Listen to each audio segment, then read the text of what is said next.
السلام علیکم ورحمۃ اللہ وبرکاتہ۔ الحمدللہ رب العالمین، الصلاۃ والسلام علی سید الانبیاء والمرسلین، اما بعد فاعوذ باللہ السمیع العلیم من الشیطان الرجیم۔ شہر رمضان الذی انزل فیہ القرآن۔ رمضان المبارک کا مہینہ شروع ہونے کے ساتھ ہی کچھ اللہ والے ایسے ہیں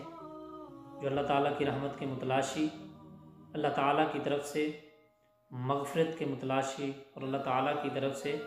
نجات کے متلاشی ہیں۔ وہ جیسے ہی رمضان المبارک کا مہینہ شروع ہوا ہے سرگرم ہو گئے ہیں نیکیوں کے اندر، نیک کاموں کے اندر، کہ کسی طریقے سے ہم اللہ تعالیٰ کی رحمت حاصل کر سکیں، کسی طریقے سے ہم اپنی بخشش کروا سکیں، کہ کسی طریقے سے ہم اللہ تعالیٰ کے مقرب اور اللہ تعالیٰ کے برگزیدہ بندے بن جائیں۔ لیکن وہ بد نصیب،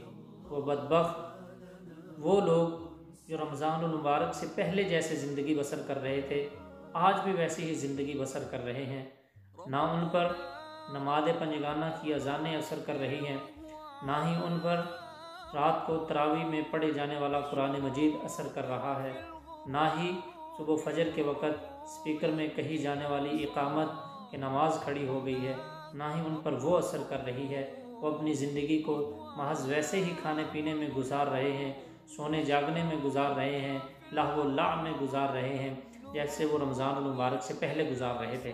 ان کے بارے میں ہی تو نبی کریم صلی اللہ علیہ وسلم نے فرمایا، آپ علیہ السلام نے فرمایا کہ تباہ ہو گیا وہ شخص، برباد ہو گیا وہ شخص کہ جس نے اپنی زندگی میں رمضان المبارک کا مہینہ تو پایا، اللہ تعالیٰ نے اسے فرصت تو دی، اللہ تعالیٰ نے اسے چانس تو دیا، رمضان المبارک اس کی زندگی میں آیا، لیکن اس نے اس چانس سے فائدہ اٹھاتے ہوئے اپنے گناہوں کو معاف نہ کروایا، تو ایسا شخص بدبخت ہے۔ تو عزیز دوستو، بھائیو، بزرگوں، جو اللہ تعالیٰ کی رحمت کی متلاشی ہیں، جو اللہ تعالیٰ کی طرف سے مغفرت کے متلاشی ہیں، وہ دن رات محنت کر رہے ہیں اور وہ چاہتے ہیں کہ وہ ایسے کون سے اعمال کریں، ایسے کون سے کام کریں جن کی وجہ سے وہ اللہ تعالیٰ کے برگزیدہ بندے بن جائیں، اللہ تعالیٰ کی طرف سے نجات حاصل کر سکیں، اللہ تعالیٰ کی طرف سے مغفرت حاصل کر سکیں۔ تو ان کے لیے سب سے پہلا عمل کہ رمضان المبارک میں قیام اللیل کے لیے ہمیشگی کریں، کیونکہ نبی کریم صلی اللہ علیہ وسلم نے فرمایا، صحیح بخاری کی حدیث ہے، آپ علیہ السلام نے فرمایا، من قام رمضان ایمانا واحتسابا غفر له ما تقدم من ذنبه، کہ جو اپنے گناہ بخشوانا چاہتے ہیں وہ رمضان المبارک کے اندر جو بھی قیام کرے گا، نماز تراویح ادا کرے گا، ایمان اور ثواب کی نیت سے، ایمان اور ثواب کی نیت سے، تو اللہ تعالیٰ ان کے گناہوں کو معاف فرما دے گا۔ تو رمضان المبارک کے اندر نماز تراویح اس پر ہمیشگی کریں، اللہ تعالیٰ آپ کے گناہوں کو معاف فرما دے گا۔ نماز تراویح پر کتنا ٹائم لگتا ہے یار؟ بالکل تھوڑا سا ٹائم، زیادہ سے زیادہ 1 گھنٹہ ٹائم لگتا ہوگا، اس سے زیادہ نہیں، یا زیادہ سے زیادہ 1 گھنٹہ 15-20 منٹ لگ جاتے ہوں گے، اس سے زیادہ نہیں، یعنی میچ سے زیادہ ٹائم نہیں لگتا۔ ہم 1.5، 2، 3 گھنٹے کا میچ دیکھ لیتے ہیں، مووی دیکھ لیتے ہیں، لیکن نماز تراویح کے لیے ہمارے سے کھڑا نہیں ہوا جاتا، نماز تراویح کے لیے ہم سے ٹائم نہیں نکالا جاتا۔ نماز تراویح کے لیے وقت نکالیں اور اللہ تعالیٰ سے اپنی بخشش کروائیں۔ دوسرا عمل، رمضان المبارک کے اندر آپ زیادہ سے زیادہ اللہ تعالیٰ سے دعائیں کریں، کیونکہ اللہ تعالیٰ نے قرآن مجید میں فرمایا، وَإِذَا سَأَلَكَ عِبَادِي عَنِّي فَإِنِّي قَرِيبٌ أُجِيبُ دَعْوَةَ الدَّاعِ إِذَا دَعَانِ فَلْيَسْتَجِيبُوا لِي وَلْيُؤْمِنُوا بِي۔ اللہ فرماتے کہ جب میرے بندے میرے بارے میں سوال کریں تو ان سے کہہ دیجئے کہ میں اپنے بندوں کے بہت زیادہ قریب ہوں، وہ مجھ کو بلائیں، مجھ کو پکاریں، میرے سے دعائیں کریں، میں ان کی دعاؤں کو سنتا بھی ہوں، ان کی دعاؤں کو قبول بھی کرتا ہوں۔ اور اللہ تعالیٰ فرماتے ہیں قرآن مجید کے اندر، وَقَالَ رَبُّكُمُ ادْعُونِي أَسْتَجِبْ لَكُمْ إِنَّ الَّذِينَ يَسْتَكْبِرُونَ عَنْ عِبَادَتِي سَيَدْخُلُونَ جَهَنَّمَ دَاخِرِينَ۔ اللہ فرماتے ہیں کہ میرے بندوں سے کہہ دو کہ مجھے پکاریں، ادعونی، مجھے پکاریں، استجب لکم، میں ان کی دعاؤں کو قبول کروں گا۔ تو ہمیں رمضان المبارک میں زیادہ سے زیادہ دعاؤں کا اہتمام کرنا چاہیے، اللہ تعالیٰ سے دعائیں کرنی چاہیے، اپنے معاملات، اپنی پریشانیاں، اپنے دکھ اللہ تعالیٰ کے سامنے رکھنے چاہیے، اور اللہ تعالیٰ ہمارے اٹھے ہوئے ہاتھوں کو رد نہیں کرے گا، اللہ تعالیٰ ہمیں اپنی رحمت سے مالا مال کرے گا۔ اور تیسرا کام جو رمضان المبارک میں ہمیں کرنا چاہیے، سخاوت زیادہ سے زیادہ کرنی چاہیے، تلاوت قرآن مجید زیادہ سے زیادہ کرنی چاہیے۔ سخاوت اللہ تعالیٰ کے راستے میں ہمیں مال لٹانا چاہیے، مالداروں کو اللہ تعالیٰ کے راستے میں جس کے پاس جتنا اللہ تعالیٰ کا دیا ہوا مال ہے اسے اللہ تعالیٰ کے راستے میں خرچ کرنا چاہیے، کیونکہ اللہ تعالیٰ کے راستے میں خرچ کرنے سے مال میں برکت بھی آتی ہے، اور رمضان المبارک میں خرچ کرنا غریبوں پر یہ ہمارے نبی حضرت محمد مصطفیٰ صلی اللہ علیہ وآلہ وسلم کی سنت بھی ہے۔ حضرت عبداللہ بن عباس رضی اللہ تعالیٰ عنہ فرماتے ہیں کہ نبی کریم صلی اللہ علیہ وسلم تمام لوگوں سے زیادہ سخی ہیں، لیکن پھر بھی رمضان المبارک میں وہ سب سے زیادہ سخاوت کیا کرتے تھے۔ عام دنوں میں تو وہ لوگوں سے زیادہ سخی ہیں ہی، لیکن رمضان المبارک کے اندر زیادہ سخاوت کیا کرتے تھے، زیادہ لوگوں پر خرچ کرتے تھے۔ اور ہمیں قرآن مجید کے ساتھ رمضان المبارک میں زیادہ سے زیادہ پیار کرنا چاہیے،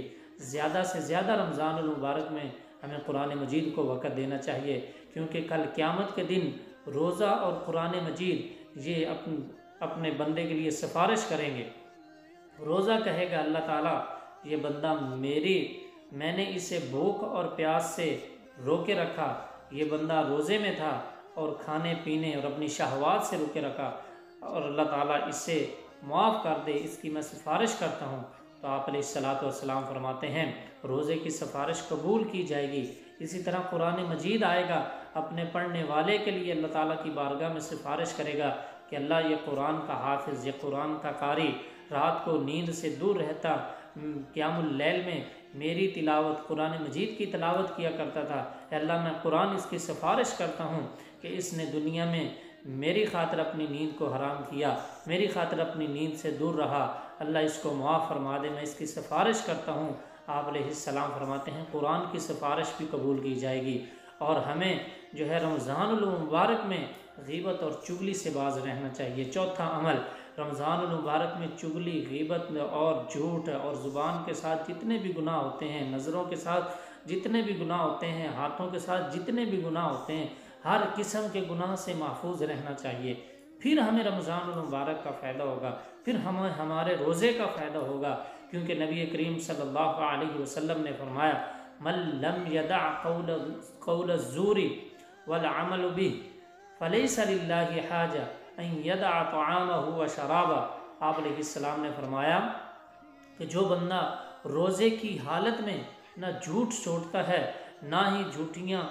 جھوٹی باتیں چھوڑتا ہے، اور نہ ہی جھوٹی گوائیاں چھوڑتا ہے، اور نہ ہی وہ غیبت چھوڑتا ہے، اور نہ ہی وہ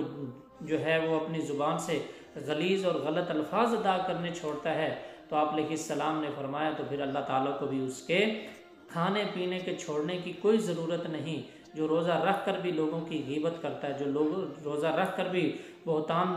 تراشیاں کرتا ہے، جو روزہ رکھ کر بھی لوگوں کی عزتیں اچھالتا ہے، تو پھر اس سے اچھا ہے کہ وہ روزہ نہ ہی رکھے، کیونکہ وہ سارا دن ایسے بھوک پیاس برداشت کرتا ہے، اسے روزے کا ثواب تو ملے گا نہیں۔ کیوں؟ کیونکہ اس نے اپنی زبان کو کنٹرول بھی نہیں کیا۔ اور رمضان المبارک میں ہمیں پانچوں عمل کیا کرنا چاہیے؟ زیادہ سے زیادہ لوگوں پر مال خرچ کرنا چاہیے، لوگوں کو کھانا کھلانا چاہیے، لوگوں کے لیے افطاری کا بندوبست کرنا چاہیے، لوگوں کے لیے سحری کا بندوبست کرنا چاہیے، کیونکہ نبی کریم صلی اللہ علیہ وسلم نے فرمایا کہ جو بندہ کسی بندے کو افطاری کرواتا ہے، اللہ تعالیٰ اسے مکمل ایک روزے کا ثواب عطا کرتا ہے، اللہ تعالیٰ اسے بھی روزے کا اجر عطا کرتا ہے۔ ہمیں رمضان المبارک میں یہ عمل کرنے چاہیے، ہمارے پاس لسٹ موجود ہونی چاہیے کہ آج میں نے کون سی نیکی کی ہے، میرے پاس رمضان المبارک میں اس دفعہ کون سی اچھی عادت کا اضافہ ہوا ہے، رمضان المبارک میں میرے اندر کون سی بری عادت کم ہوئی ہے، رمضان المبارک کے اندر میں نے کتنی صورتیں یاد کی ہیں، رمضان المبارک کے اندر میں نے کتنی زیادہ دعائیں یاد کی ہیں، رمضان المبارک کے اندر میں نے کتنی صورتوں کا ترجمہ پڑھا ہے، رمضان المبارک کے اندر میں نے کتنی صورتوں کے تفسیر پڑھی ہے، کتنی احادیث کو زبانی یاد کی ہے، کتنی احادیث زبانی سنی ہیں۔ جب ہمارے پاس یہ لسٹ ہوگی اور رمضان المبارک کے لاسٹ پر ہم جب اس لسٹ کو دیکھیں گے اور اس کے اندر جو چیزیں ہمارے اندر آئیں گی تو یقیناً پھر واقعتاً ہمارے اندر تبدیلی آئی ہے۔ اگر ان میں نہیں ہے تو پھر ہم ایسے ہی سمجھے رمضان المبارک کو ہم نے ایسے ہی گزار دیا۔ اللہ تعالیٰ عمل کی